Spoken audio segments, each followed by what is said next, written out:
더 뉴스 2부 시작합니다. 11호 태풍 흰남노가 오늘 새벽 경남 통영에 상륙해 경남 해안과 경북 지역에 많은 비를 뿌리고 동해상으로 빠져나갔습니다. 제주 산간에는 1000mm가 넘는 폭우를 뿌렸고 통영 등 남해안에는 초속 40m가 넘는 돌풍을 일으켰습니다. 태풍 흰남노가 관통한 포항에는 시간당 100mm의 폭우가 쏟아지면서 침수 피해가 속출했습니다. 아파트 지하 주차장에 차를 옮기러 갔던 주민 8명이 실종되기도 했습니다. 포스코 포항제철소 안에서 공장과 연구소 등 4곳에서 동시다발적으로 불이 났습니다. 폭우 속에 진화 작업을 벌이던 직원들이 고립됐다가 구조되기도 했습니다. 이재명 더불어민주당 대표가 오늘로 예정됐던 검찰 소환에 응하지 않고 서면 답변서를 통해 혐의를 반박했습니다. 검찰은 오늘 이 대표의 공직선거법 위반 혐의와 관련해 경기도청을 압수수색했습니다. 국민의힘이 새 비대위 인선에 속도를 내는 가운데 비대위원장으로 거론되던 주호영 의원은 비대위원장직을 맡지 않겠다고 밝혔습니다. 경찰이 성접대를 받았다는 의혹을 받는 이준석 전 국민의힘 대표에게 오는 16일 출석해 조사를 받으라고 통보했습니다. 우크라이나의 자포리자 원자력 발전소의 마지막 송전선이 러시아군의 포격으로 끊겼습니다. 핵 재앙이 발생할 수 있다는 우려가 나오고 있습니다.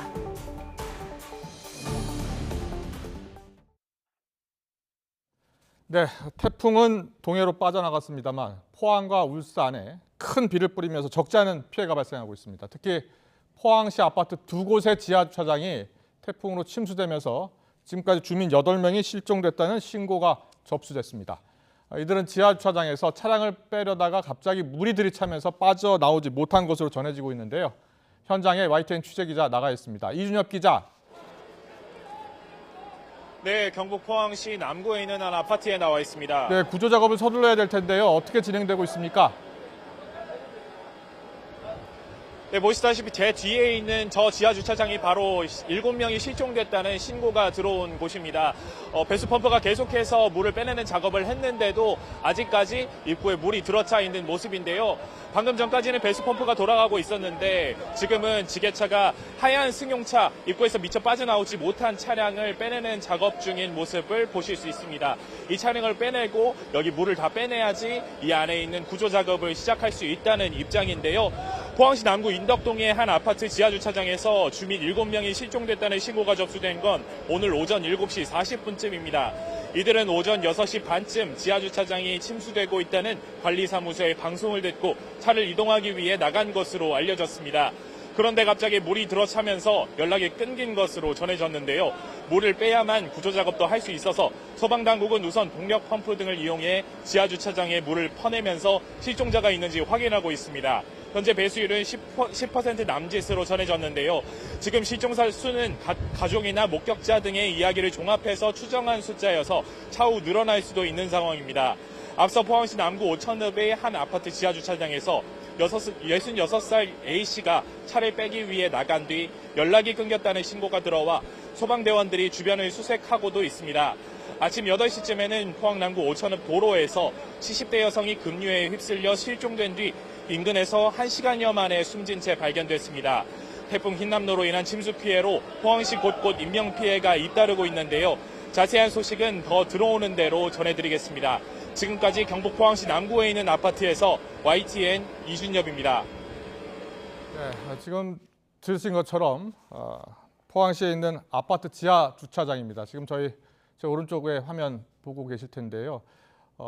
지금 차량 한 대를 끌어내고 있는데 일단 배수 작업이 잘 이루어져야지 인명 구조 작업이 진행될 텐데 배수 작업조차 순조롭지 않은 상황입니다. 현재 10% 정도만 물을 뺀 것으로 전해지고 있습니다. 현장 화면 보겠습니다. 현장 화면을 좀 더 자세히 보여주십시오.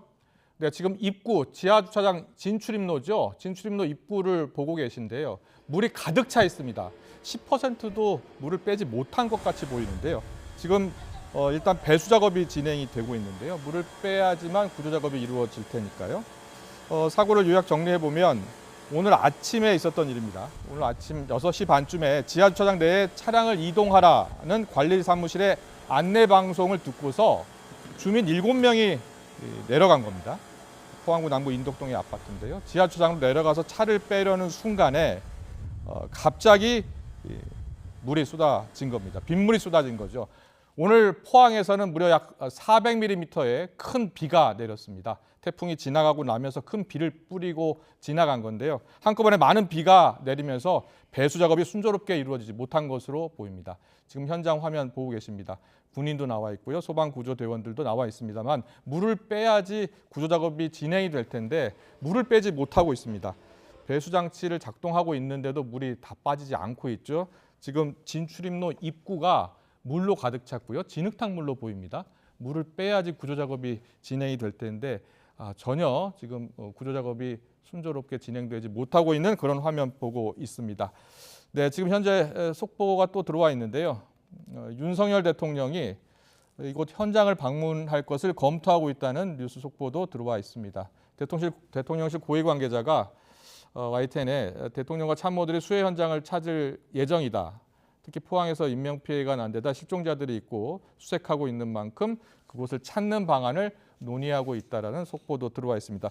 어서 실종된 주민 7명 그리고 또 다른 아파트에서도 역시 실종 사고 났습니다. 포항시 오천읍에 있는 또 다른 아파트에서도 차량을 빼러 나간 66세 여성 역시 실종이 됐습니다. 지금 포항에서 지하 주차장에서 실종된 주민만 모두 8명입니다. 지금 보고 계신 화면은 포항시 남구 인덕동에 있는 우방신세계 아파트 지하 주차장의 모습 보고 계십니다.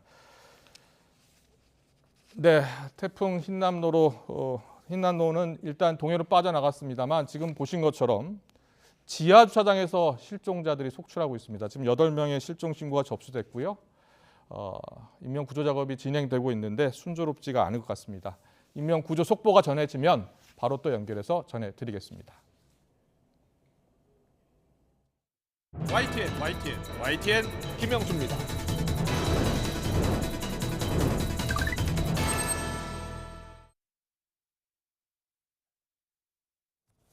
네, 전국 소식 좀 더 자세히 알아보겠습니다. 새해 예산안을 심의하고 또 국정 전반을 감사하는 정기국회가 시작이 됐죠. 하지만 여야의 대치 전국은 계속되고 있습니다. 선거법 위반 혐의로 검찰 출석 요구를 받은 이재명 대표 출석하지 않기로 했죠. 이에 대해서 권성동 원내대표는 이 대표에게 본인 스스로를 성역으로 착각하지 말라면서 공격을 했습니다. 특검 전국도 점화가 됐습니다. 민주당은 윤석열 대통령 고발과 김건희 여사 특검으로 맞불을 놨고요. 여당에서는 당대표 지키기, 물귀신 작전이라고 반격했습니다. 여야의 오늘 입장을 차례로 듣고서 더 정치 시작하겠습니다. 대한민국 국민이면은 지휘 고하를 막론하고 검찰의 수사에 적극 응할 의무가 있습니다. 이재명 대표도 예외가 아닙니다. 이재명 대표 스스로 본인을 성역이나 치해 복권 지역에 있다고 착각하지 말기를 바랍니다. 민주당은 어제 의원총회에서 김건희 여사의 주가 조작과 허위 경력 등에 관한 국민적 의혹 해소를 위해 특별검사제를 추진키로 결의했습니다. 김건희 특검법을 최대한 조속히 발의할 수 있도록 준비에 박차를 가겠다는 말씀을 드립니다. 네, 검찰 전국, 특검 전국 점화가 됐습니다. 오늘의 전국 현안을 짚어볼 텐데요. 자, 박수영 국민의힘 의원, 신경민 전 민주당 의원과 함께하겠습니다. 어서 오십시오. 네, 안녕하세요. 안녕하십니까. 전국 현안 좀 짚기 전에요. 자, 이재명 대표의 검찰 불출석, 김건희 여사 특검 추진, 또 윤석열 대통령 고발 등 전국 사안에 대한 법률적인 쟁점을 잠깐 짚고 가겠습니다. 김광산 변호사가 연결되어 있는데요. 변호사님 나와 계시죠? 예, 안녕하세요. 네, 안녕하세요. 짧게 정리 좀 해주십시오. 네, 먼저 이재명 대표 검찰 출석에 응하지 않기로 했습니다. 이재명 대표의 허위사실 공표 혐의는 구체적으로 뭡니까? 일단 두 가지인데요. 네. 백현동과 관련해서는 일단 그 부지를 녹지 지역에서 4단계 상향해서 준주거 지역으로 변경하지 않았습니까? 예. 이제 그 과정이 있어서 어떤 본인이 자의적으로 한 게 아니고, 네. 국토교통부에서 공문을 보내서 거의 협박을 했고, 만약에 이에 응하지 않으면 직무유기죄로 고발할 수도 있다. 이렇게 얘기를 해서 어쩔 수 없이 해줬다는 취지로 인터뷰를 했어요. 네. 그래서 그 부분에 대해서 이제 허위사실 공표라고 보고 있는 것 같고요. 그리고요. 그 이유는 여러 가지 있지만 국토부에서 보낸 공문에는 그 용도 변경 자체는 성남시에서 재량가 할 수 있는 거기 때문에 알아서 하라는 취지였거든요. 네. 그래서 이게 이제 상반되기 때문에 허위사실 공표가 아니냐 이런 부분하고, 그다음에 성남도시개발공사의 이제 김문기 1처장이 극단적 선택을 하지 않았습니까? 예.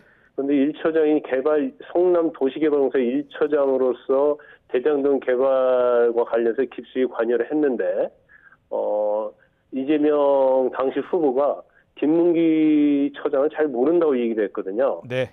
그런데 뭐 표창장을 주는 거랄지 아니면 같이 뭐 해외에 순방을 하면서 골프를 쳤다랄지 이런 내용이 나왔기 때문에 알고 있었는 게 아니냐, 네. 이런 의심을 이제 검찰에서 하고 있는 거죠. 알겠습니다. 그런데 이제 선거법 위반 공소시효가 얼마 남지 않았잖아요. 출석을 네네. 요구했는데 출석을 거부한 상황이기 때문에 검찰이 지금 강제 수사에 들어갔습니다. 검찰이 최종적으로 어떻게 할 것 같습니까? 검찰은 기소할 가능성이 좀 크다고 보고 있습니다. 지금 공소시효가 9월 9일 날 완성이 되잖아요. 이제 예. 선거법이라서 한 6개월 정도밖에 단기 시효예요. 예. 그래서 검찰은 좀 시간이 없고, 그래서 아마 그 서원에 응하지 않을 것까지 생각했는데 서면 조사서까지 보낸 걸로 알고 있어요. 네.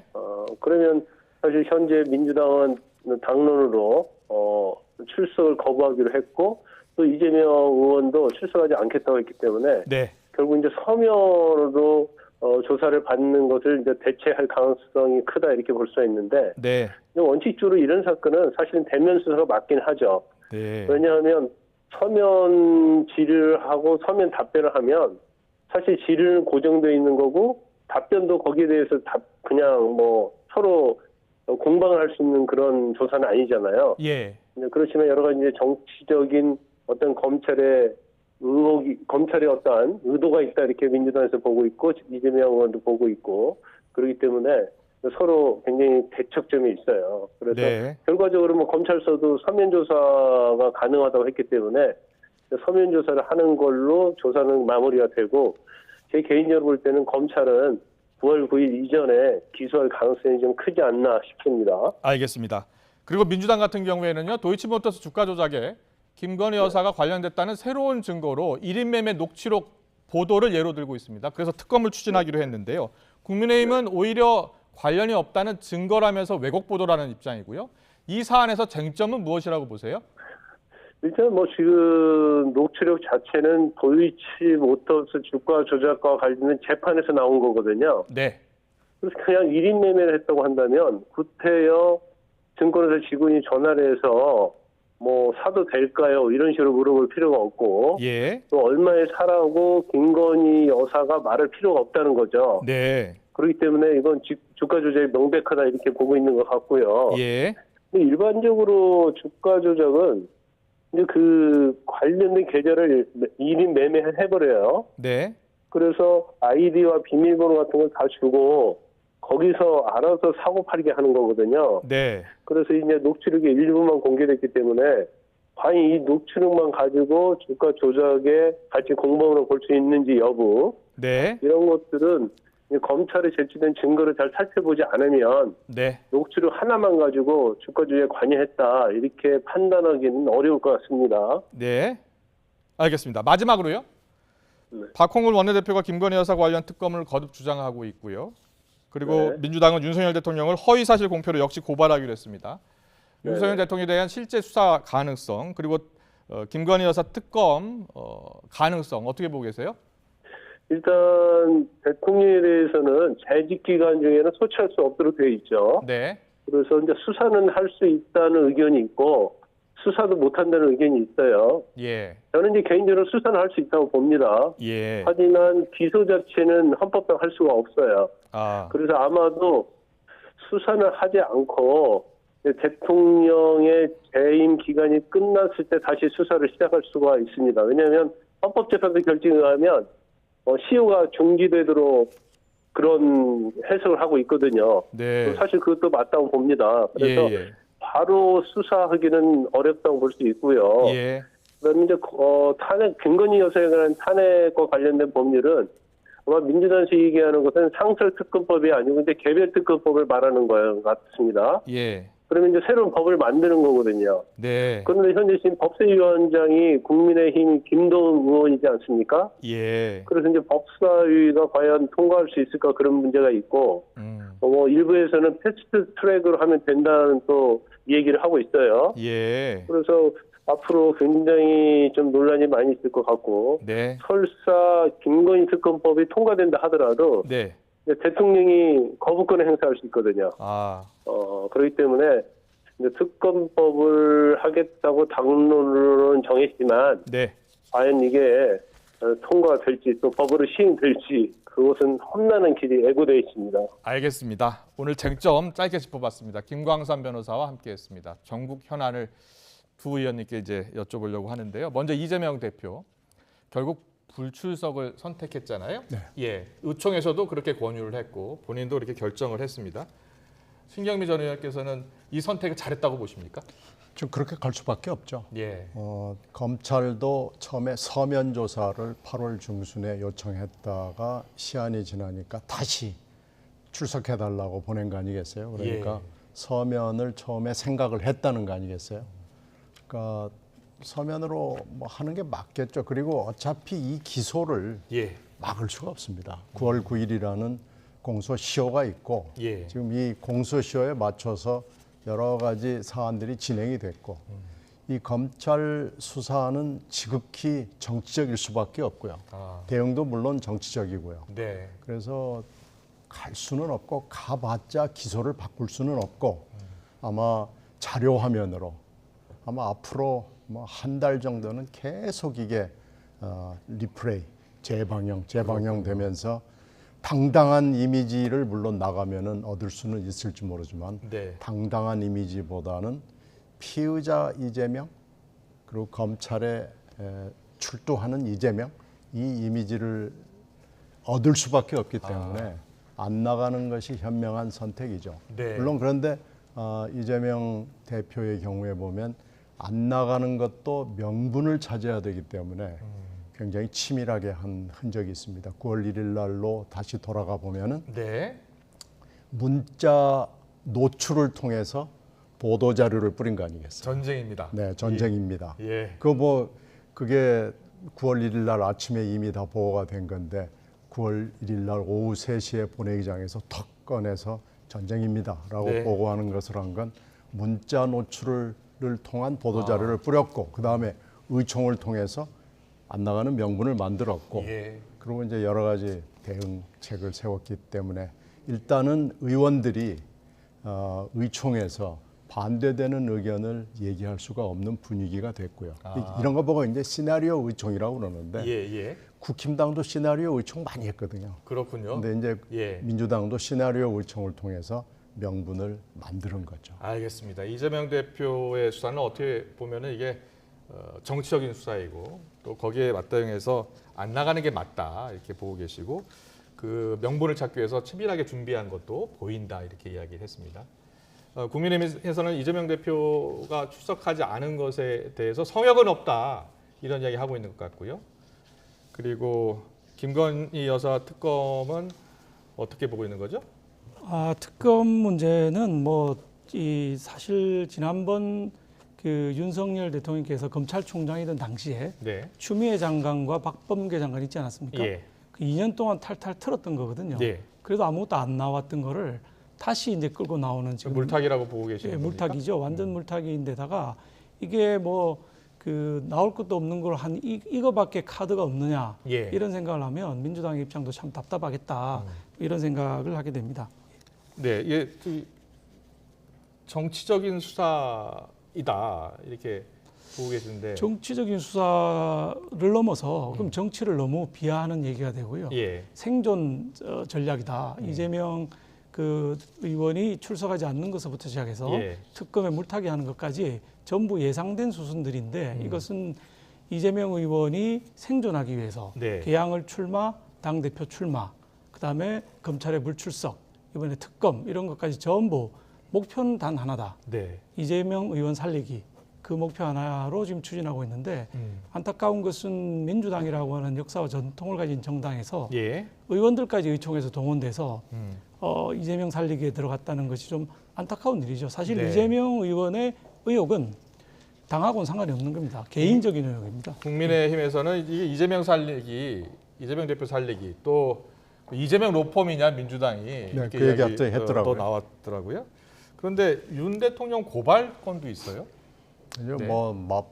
불은 맞불로 하는 게 제일 효과적인 진화 방법이기 때문에 네. 어떻게 보면 이거 지금 예상하지 못한 국민이 어디 있습니까? 예, 예. 이거 뭐 삼척동자도 다 아는 일들이 현재 벌어지고 있는 일인데 미래에 벌어질 일도 사실은 다 알죠. 근데 이제 이 불과 맞불의 군부를 사실을 뗀 것은 윤 대통령하고 김건희 여사가 계속 에너지를 공급해주고 있는 겁니다. 이번에 태풍이 다른 태풍 흡수해가지고 하듯이 예. 윤 대통령하고 김건희 여사가 이 시리즈로 계속해서 여러 가지 에너지를 공급해주고 있고 윤 대통령 인기는 계속 하락세고 김건희 여사는 심심하면 굉장히 여러 가지 에피소드를 통해서 끝없는 이 스캔들을 만들어주고 있거든요. 예. 그래서 이게 이제 가능하게 된 건데 저는 개인적으로는 이재명 대표가 되는 거에 대해서 찬성하지는 않았습니다. 지금도 별로 찬성하고 싶은 생각이 없는 사람인 건 분명한데요. 이미 대표가 됐기 때문에 이렇게 갈 수밖에 없는 우리가 이 트랙에 올라탄 거예요. 예. 그러니까 이제 이걸 사실은 어쩔 수 없이 이렇게 돼서 민생이 실종되고 정기국회도 날아가고 여의도 정치가 실종이 되는 이런 상황까지 지금 오게 된 거죠. 그래서 저는 매우 이걸 불행하게 생각합니다. 네, 정치적인 수사고 지금까지 온 사태에 대해서 불행하게 생각한다는 말씀해 주셨는데 그렇다면 정치적으로 이 문제를 어떻게 풀어야 됐습니까? 글쎄 지금 좀 윤 대통령이 만약에 인기가 높아가지고 잘했더라면 지금 한 50% 이상의 지지도를 가지고 있었더라면 그리고 김건희 여사가 약속한 대로 조용한 내조를 하고 문제가 생겼을 때 즉각 대응해서 끊어냈더라면 네. 민주당이 뭐 이렇게 해야 될 이유도 없고요. 예. 하여튼 에너지를 계속 공급해 주는 건 대통령과 영부인 쪽이다라는 얘기는 제가 분명히 지적하고 싶습니다. 그런데 김건희 여사 관련 의혹들이 계속 나오잖아요. 해외 순방 때 이제 민간인 동행 문제도 있었고 대통령실 인테리어 공사 계약 업체가 이제 김 여사와 친분이 있는 업체 아니냐. 또 대통령 동선이 또 팬클럽 댓글에도 공개되기도 했고 여러 의혹들에 대해서 민주당은 김건희 여사 특검법 필요하다 이런 주장이거든요. 김건희 여사가 조용했더라면 뭐 특검법이 왜 필요하겠어요.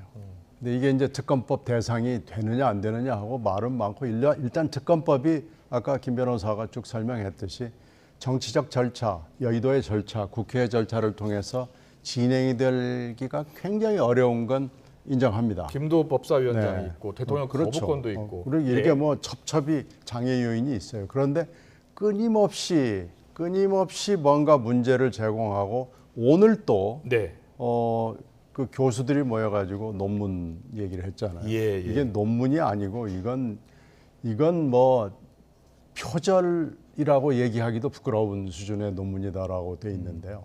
그러니까 이런 걸 끊어내줘야 됩니다. 나 논문 취소하고 학위도 반납하고도 하겠다. 그리고 문제가 생기면 팬클럽 제발 해체해달라. 네. 나 앞으로 연락 안 하겠다. 하나씩 끊어가 주면 되는데 계속 문제가 생기는 거 아니에요. 그러니까 저 특검법도 국민적 지지를 받는 겁니다. 국민들이 그래 특검 한번 할 수도 있는 거 아닌가 이렇게 지금 보는 겁니다. 그렇군요. 신경민 전 의원 저렇게 보고 계시는데 박수영 의원님. 전혀 뭐 아니죠. 예. 이게 특별하게 우리 김건희 여사가 아주 잘못한 일들이 사실 하나도 없습니다. 지금 제기되고 있는 의혹들이란 게 그렇게 큰 것도 아닌데 과거 대통령 부인들하고 비교해 보면 정말 사소한 거거든요. 명확한 해명이 좀 필요하지 않나 이런 의견도 있거든요. 해명은 예. 뭐 선거 과정에서 충분히 했는데 불구하고 0.73% 차이라고 하는 대선 결과 예. 여기에 대해서 불복하고 있는 거죠. 모든 이슈를 만들어야 되는데 안타까운 것은 대통령 본인에 대한 것이 아니라 네. 부인에 대한 이런 걸로 자꾸 하고 있는 것이 네. 얼마나 대통령 본인을 비판하거나 비난할 것이 없으면 부인을 하겠느냐. 그리고 민주당으로서는 사사건건 민생 하면서 실제로 하는 일은 실제로 하는 행위는 정략적인 행위밖에 안 하고 있는 것이거든요. 그러니까 지금 이런 평가와 태도가 계속 증폭되면서 윤 대통령과 부인을 곤혹스럽게 만드는 겁니다. 끊어내면은 넘어갈 거예요. 근데 끊어내지 않고 약속을 지키지 않는 이 태도가 계속 민주당 쪽에서 문제 제기를 할 수밖에 없는 에너지가 되는 겁니다. 알겠습니다. 국민의힘 비대위 얘기 좀 해보겠습니다. 국민의힘 비대위 이제 새로운 비대위 출범을 앞두고 있는데요. 사실은 어제만 하더라도 주호영 전 비대위원장이 이제 비대위원장이 될 것이다. 새 비대위원장이 이런 보도가 많았는데 오늘 주호영 의원이 기자간담회 했어요. 비대위원장 맞지 않겠다고요. 뭐라고 얘기했는지 잠깐 듣고 올까요?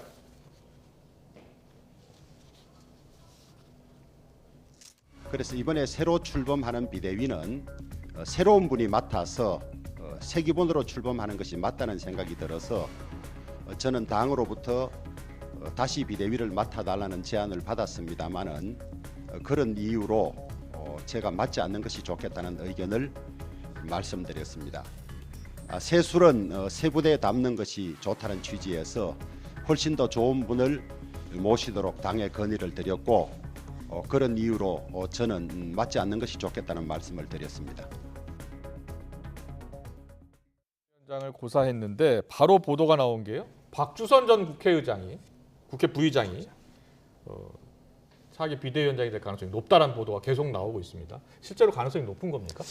그래서 그건 뭐 최종 결정이 나봐야 아는 사항이 되겠죠. 그렇지만은 뭐 기준으로 따지면 괜찮은 기준이었다. 왜냐하면 지금 새로 비대위원장 맡게 되시는 분은 당을 통합을 해야 될 것이고 또 자기 욕심이 있어서 길게 비대위를 끌고 가서는 안 됩니다. 금년 안에 마무리를 해서 새 당 대표를 뽑아야 내년에는 이제 윤석열 대통령을 적극적으로 도와줄 수 있는 우리 당이 될 수 있기 때문에 금년에 마무리를 해야 된다. 그러려면 본인의 욕심이 적어야 됩니다. 본인이 아주 미래에 정치적인 욕심이 없어야 되는데 이분이 이제 49년생이시거든요. 다시 정치적인 미래를 만들기는 어려운 분이기 때문에 이런 분이 나와서 신속하게 전당대회를 치르고 우리 당 대표를 빨리 뽑아내는 방식이 필요한데 그 기준에 하면 딱 맞는 그런 분이라고 생각합니다. 호남 4선 중진 의원이고요. 취임식 준비위원장도 지냈고요. 박수선 전 국회부의장이 검찰 출신이죠. 박수선 전 국회부의장이 지금 새 비대위원장으로 거론되고 있는 것에 대해서는 어떻게 보세요? 좋은 선택이라고 생각합니다. 그런데 주호영 의원을 계속해서 얘기했던 것은 하지하책이라는 표현이 맞을 거예요. 그건 법원하고 한판 맞짱 뜨자는 선언으로 비춰질 수 있고 가처분 신청 또 한다고 하니까 지금 막 두드려 맞춰가지고 당헌 개정해서 이렇게 뜨는데 다시 예전에 1기 비대위원장을 2기 비대위원장으로 한다는 것은 아주 나쁜 선택일 수도 있고요. 그리고 윤심이 바라는 것도 아닐 겁니다. 그런데 이제 누구로 할 수 있느냐 했을 때 현실적으로 비대위원장 할 만한 분도 별로 없습니다. 거기에다가 박주선 전 부의장 같은 경우에는 금방 말씀하신 여러 가지 장점이 있죠. 그리고 혹시 있을지 모르는 개편에 대비해서 박 전 부의장한테 힘을 실어줄 수도 있는 미래의 정치적 담보나 어떤 힘을 실어줄 수 있다는 굉장히 좋은 메리트가 있습니다. 그렇군요. 최종 낙점이 될지는 좀 시간을 지켜봐야겠습니다만 보도를 보면 여러 여당 의원들을 인용해서 보도를 했더라고요. 그런데요, 이준석 전 대표가 계속해서 지금 뭐 페이스북에도 글을 올리고 인터뷰를 하면서 또 가처분 신청 낼 것이다라는 이야기가 나오고 있고요. 실제로 당내에서 또 가처분 신청 낼 경우에 이게 인용이 되면 어떻게 하냐 이런 걱정하는 분도 있나 봐요. 그래서 뭐 당내에도 이준석 전 대표를 옹호하는 분들이 계시니까 충분히 뭐 그럴 수 있다고 생각은 듭니다만은 이번에는 지난번 가처분 신청에서 나왔던 결정들을 충분히 반영해서 당헌 당규를 개정했고요. 그 기준에 맞게 새로 비대위를 출범했기 때문에 가처분 신청까지 가기는 어려울 것이다 이렇게 보고 있습니다. 그리고 이준석 대표는 모든 것을 자기 중심으로 생각을 하는데 이준석 전 대표 생각은 지구가 이준석을 중심으로 돌아간다 이렇게 보고 있는 것 같아요. 그런데 우리 당에서는 그 이준석 전 대표의 발언이나 행보에 그런 건 안중에도 없고 우리 나름의 스케줄로 빨리 가고 있는 것입니다. 그리고 하나 더 여쭤볼게요. 새 당원에 비대위 출범 시에 당대표는 해임된다는 당원이 새로 명시된 겁니까? 예. 아 그렇군요. 그러면 비대위원장 이제 지명이 되고 출범을 하면 이준석 대표는 자동 해임이네요. 뭐 그전에도 우리 이미 비대위 출범하면서 최고위 자체가 해산됐다고 선언을 했기 때문에 그렇죠. 그런데 한 번 더 정확하게 또 밟아주는 이런 형국이 되는 것입니다. 네. 이준석 전 대표의 앞으로 정치적으로 어떤 운명을 맡게 될 것 같아요? 예. 다른 사람이라면 모르지만 이렇게 불소급의 원칙으로 해서 당헌을 고친 것은 법원의 판단을 일단 한 번 더 받아봐야 되는 것이 원칙이고요. 예, 여기는 소급의 원칙이라는 건 없거든요. 그러니까 이제 불소급의 원칙이 있고 또 하나 실제로 이준석 대표가 정말로 어려운 부분은 16일 날 소환되는 경찰 수사일 겁니다. 그렇죠. 16일 날 소환. 네, 이게 이제 거기서 기소는 못 하겠지만 네. 그 지금까지 주장해온 여러 가지 혐의에 대해서 확인을 해줄 수가 있거든요. 그러면 추가 징계도 가능하게 되고 사실상 이 대표가 직면해야 될 도전은 저는 뒷부분에 있다고 생각합니다. 네, 어떻게 들으셨습니까? 오늘 신경민 전 민주당 의원, 박수영 국민의힘 의원의 전국 분석을 자세히 들어봤습니다. 오늘 말씀 잘 들었습니다. 감사합니다. 네, 고맙습니다. 감사합니다. 고맙습니다.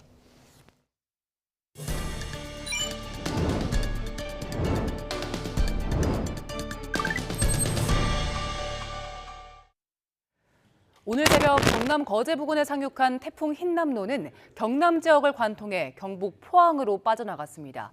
특히 태풍이 마지막으로 핥히고 간 포항엔 시간당 110mm의 물폭탄이 쏟아지면서 도시 곳곳이 물에 잠겼습니다. 김지선 기자의 보도입니다. 포항 남구를 가로질러 영일만으로 이어지는 냉천이 도로까지 범람했습니다. 천변의 정자는 거센 물살에 휩쓸려 통째로 떠내려왔습니다. 주택가 골목까지 들어찬 물에 차량이 떠내려가는가 하면 가구와 집기들은 하나둘 집 밖으로 떠밀려 나옵니다. 아파트 단지 주차장에 세워진 차들은 지붕만 남기고 물에 잠겼습니다. 태풍 흰남노가 경남 지역을 관통해 지난 뒤 마지막 관문인 경북 포항에 400mm 물폭탄을 터뜨린 겁니다. 포항 운하를 중심으로 물이 불어나면서 남구 지역 곳곳이 침수됐고 북구 죽도동 일대도 물이 들어찼습니다. 포항시는 새벽부터 침수 위험 지역 주민들에게 긴급 대피령을 내렸지만 갑자기 불어난 물에 주민들이 고립되는 사고가 잇따랐습니다.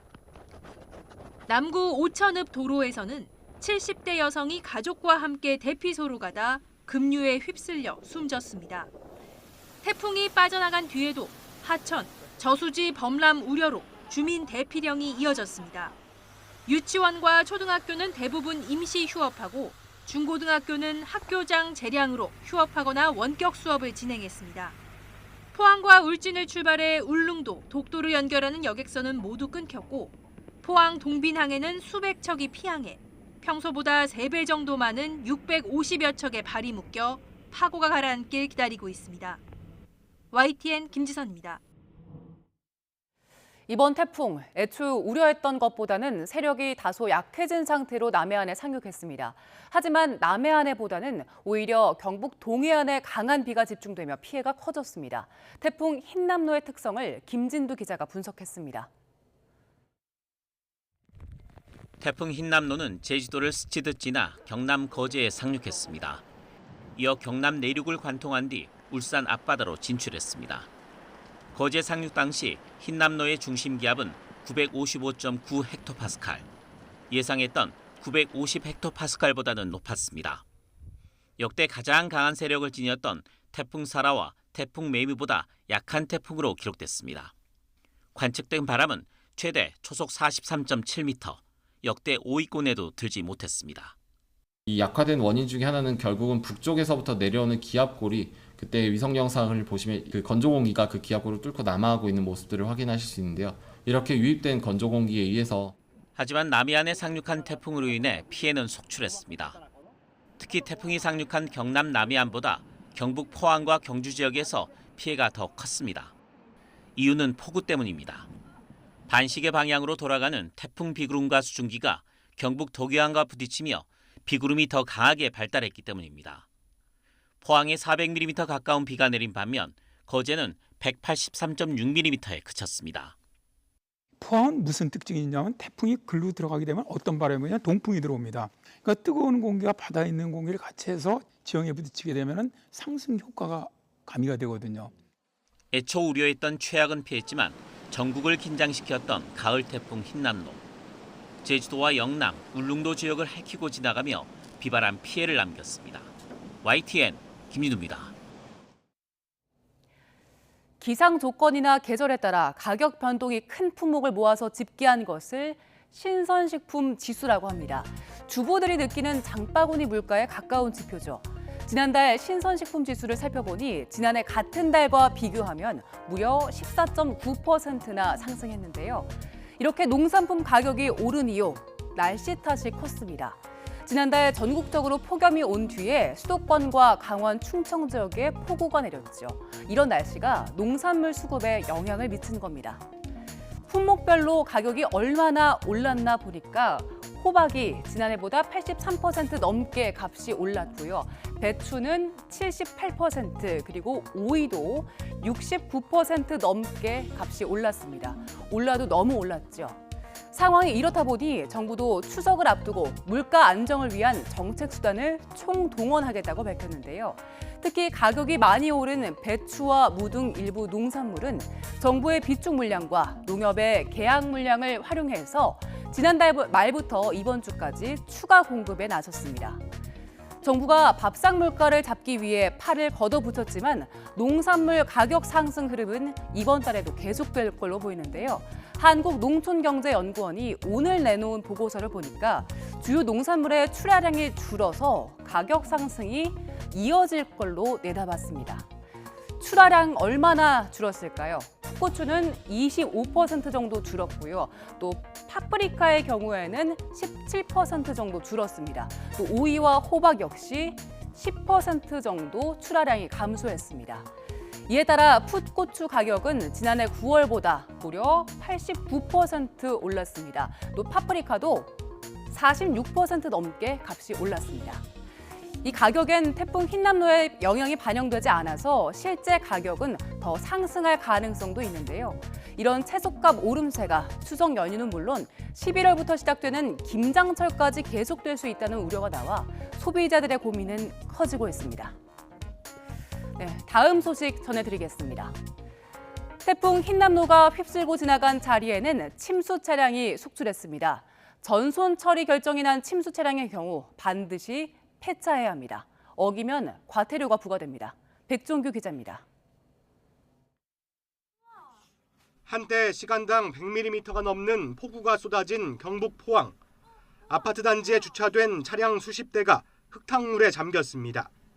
KTX 신경주역과 주택가에 주차된 차량은 지붕까지 물이 들어차기도 했습니다.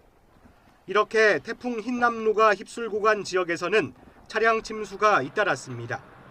앞서 지난달 수도권 집중호우 당시 침수된 차량이 10,000대가 넘었습니다. 이 때문에 태풍 흰남노의 영향으로 침수된 차량도 전국적으로 수천 대에 이를 것으로 추정됩니다. 완전히 침수된 차량의 경우 엄연한 폐차 대상입니다.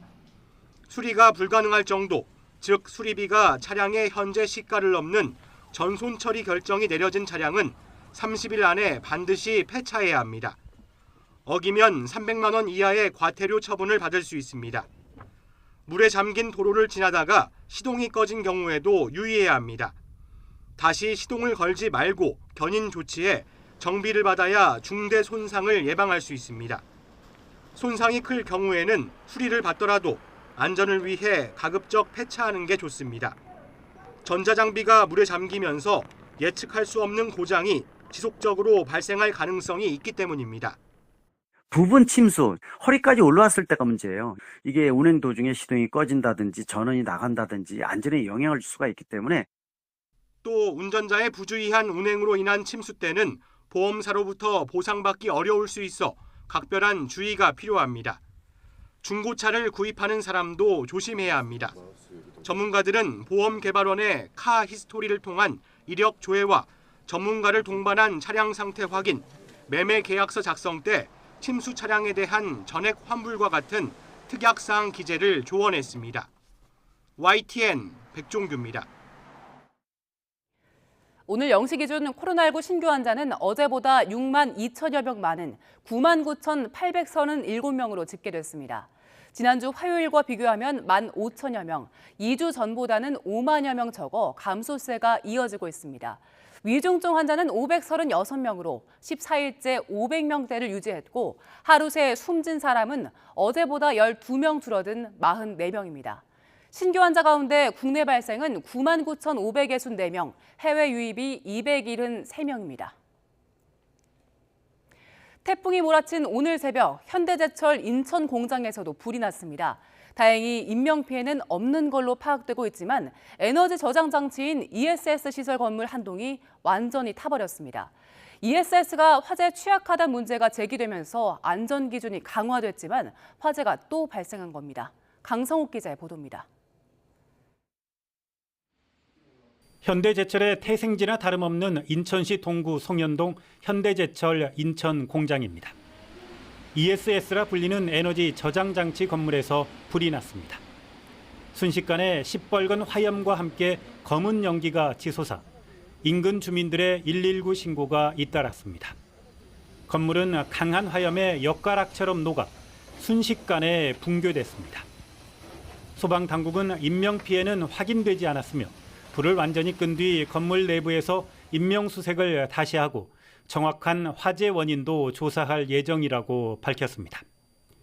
불이 난 에너지 저장 장치의 소유주는 기업은행이며 운영과 관리는 효성중공업이 맡고 있습니다.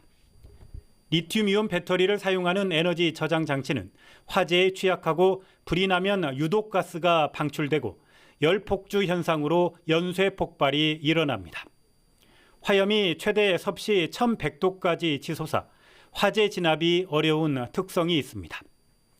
최근 몇 년 사이에 ESS에서 발생한 화재는 정부 조사 결과 배터리 이상 때문으로 확인됐습니다. 정부는 지난 5월 전국 2,300여 개 ESS 사업장을 대상으로 충전율을 제한하고 소방시설도 강화하도록 안전 기준을 강화했지만 이번에 또 화재가 발생했습니다. 소방당국은 현대제철 에너지 저장 시설의 안전 기준이 제대로 지켜졌는지 조사할 방침입니다. YTN 강성욱입니다. YTN의 김순호 경찰국장 밀정 의혹 연속 보도가 전국 언론노조가 수여하는 민주언론 실천상을 수상했습니다. 전국 언론노조는 올해 8월 민주언론 실천상 공동수상자로 YTN 사회일보 이준엽 기자와 영상취재일보 김세호, 윤지원 기자를 선정했습니다. YTN은 1980년대 인천 부천 민주노동자회에서 활동했던 김순호 초대 경찰국장이 당시 동료들을 밀고 한 대가로 경찰에 특채됐다는 이른바 밀정 의혹을 처음 제기했습니다.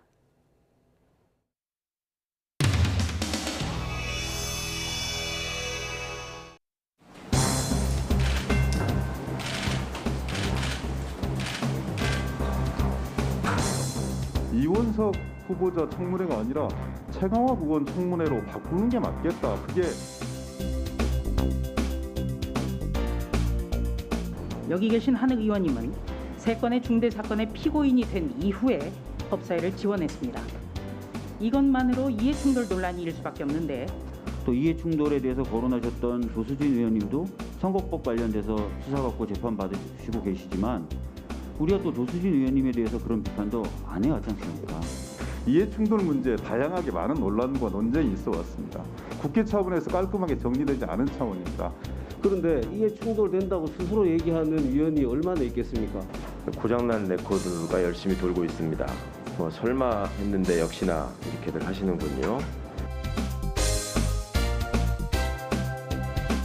뭐 잘 아시겠지만 지금 법무부와 검찰 인사 보면 윤석열 라인들이 법무부와 검찰의 요직을 전부 다 채웠습니다. 윤석열 총장을 사석에서 형님이라 부른다라는 제보를 해주셨습니다. 대통령에 대해서 한 번도 사석에서 형님이라고 불러본 적이 없고 이렇게 소환 통보까지 하는 거 한마디로 야당 대표를 창피를 줘서 여론의 주도권을 주려는 것밖에 안 보입니다. 절차 협의를 하지 않았다는 말씀은 사실과 다릅니다. 저희가 여러 차례 연락을 취하거나 또는 설명을 드리려고 해도 아무런 연락이 닿지를 않았습니다. 네, 도이치모터스 주가 조작 사건에 대해서 여쭙겠습니다. 언제 결론이 납니까? 도이치모터스 사건은 전임 장관님들께서 검찰총장의 수사지휘권을 배제하는 지휘권 행사를 하셨습니다. 제가 그냥 일반론적으로 이걸 이진매매랑 할 수 있습니까? 국회에서 총장의 수사지휘권 관련해서 다시 제가 수사지휘할 수 있도록 좀 도와주시면 감사하겠다는 말씀드립니다. 듣고 있자니 조금 답답한 생각이 듭니다. 총장 후보자는 관여할 수 있는 일이기 때문에 아는 게 없고 그래서 답변을 할 수 없고 아마 국민들께서도 보기에 참 딱하지 않나, 안타깝지 않나. 간사가 말씀하시고 위원장이 거기에 화답하고 하면 제가 우리 존경하는 김도 위원장님 점점 파도가 커져갑니다. 예, 그렇게 하지 마십시오. 박범계 위원님 다 하셨습니까? 시간 끝났잖아요. 원래 시간 끝나도 계속 하시는 스타일이라서. 뭔 정치 공방을 하고 안 그래도 지도부들 민생 챙기자고 전국 곳곳에 프랭카드 붙여놨더만요.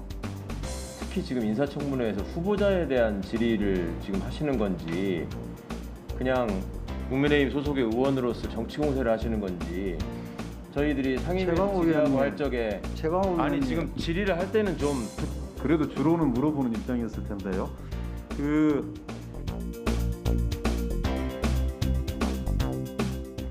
여러모로 운이 좋으세요. 흰남노도 그렇고. 제11호 태풍 흰남노는 울릉도를 지나 동해 먼바다로 진출했습니다. 따라서 태풍특보는 모두 해제됐고요. 동해안에는 폭풍해일주의보가, 해상에는 풍랑주의보가 남아있는 상황입니다. 지난 주말부터 나흘간 제주 산간에는 1000mm가 넘는 폭우가 내렸습니다. 또 남해안과 제주도에는 초속 40m가 넘는 돌풍이 기록됐는데요. 곳곳에서 피해가 속출한 만큼 오늘 저녁까지 강한 바람과 너울에 유의하시기 바랍니다. 내일은 전국이 대체로 맑겠습니다. 원활한 대기 확산으로 공기도 깨끗하겠습니다. 내일 아침 기온은 오늘과 비슷하거나 조금 낮겠습니다. 서울 17도, 대전 17도, 광주 18도가 예상됩니다. 내일 낮 기온은 예년과 비슷하거나 조금 높겠습니다. 서울 27도, 대전 27도, 대구 28도가 예상됩니다. 다가오는 추석 연휴 동안에는 대체로 맑은 날씨 속에 일교차 큰 초가을 날씨가 이어질 전망입니다. 날씨였습니다. 이슈를 더 쉽게 풀어드리는 더 뉴스. 저희가 내일은 더 준비하겠습니다. 잠시 뒤 뉴스큐가 방송됩니다. 시청해주신 여러분 고맙습니다.